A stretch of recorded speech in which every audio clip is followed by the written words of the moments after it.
د نیکمرغه لوی اختر مبارکي د افغانستان ځورېدلي دردېدلي ملت ته ټولې اسلامي نړۍ ته امت مسلمه ته د افغانستان د ملت په نمایندګي مبارکي وایم. خدای تعالی دې دا نیکمرغه ورځ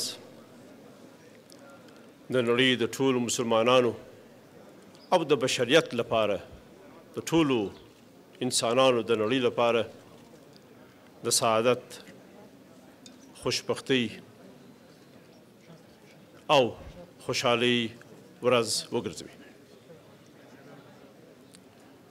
آرزوی ملت افغانستان مثل همیشه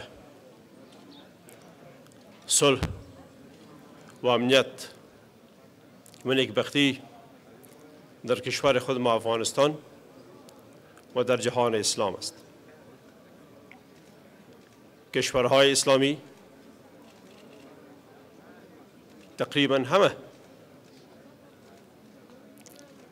به یک شکل یا شکل دیگه در رنج و عذاب هستند.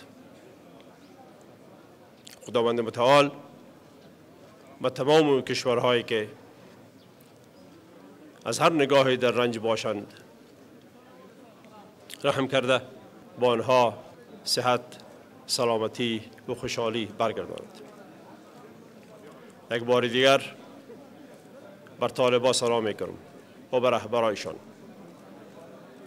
که جوانای عزیز افغانستان به کشتن و بربادی ندهید.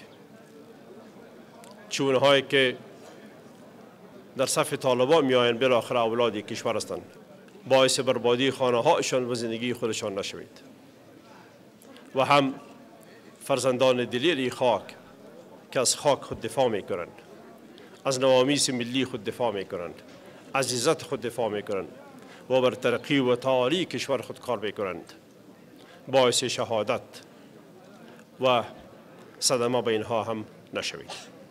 افغانستان به طرف ترقی و پیشرفت با قدم‌های استوار روان است. سال به سال کشور ما بهتر شده میره. یقین کامل دارم که ملت افغانستان در این سفر خود به طرف ترقی، مردم سالاری و پیشرفت و اقتصاد و عزت جهانی قدم‌های دیگر استوارتر و محکمتر به پیش بگذاره. انشاءالله تعالی چند ماه بعد افغانستان انتخابات ریاست جمهوری و شوراهای ولایتی را خواهد داشت که قدم دیگری به طرف محکم کردن پایه‌های مردم سالاری و پیشرفت و ترقی قانون اساسی ما خواهد بود. به ملت افغانستان برای انتخاباتشان، پیش از انتخابات، بر روز انتخابات و بعد از انتخابات کامیابی های بزرگ از خداوند متعال تمنا داریم. خدای تعالی ټول اسلامي نړۍ ته او په خاصه توګه ټول هغو کسانو ته بیا هم یادونه کوم چې په بم، انفجار، انتحار او د نورو په دسیسه کې سوځي نجات ورکړي او خوشحالي او ښه کورنی ژوند او ښه ملي ژوند دې ټولو ته راولي.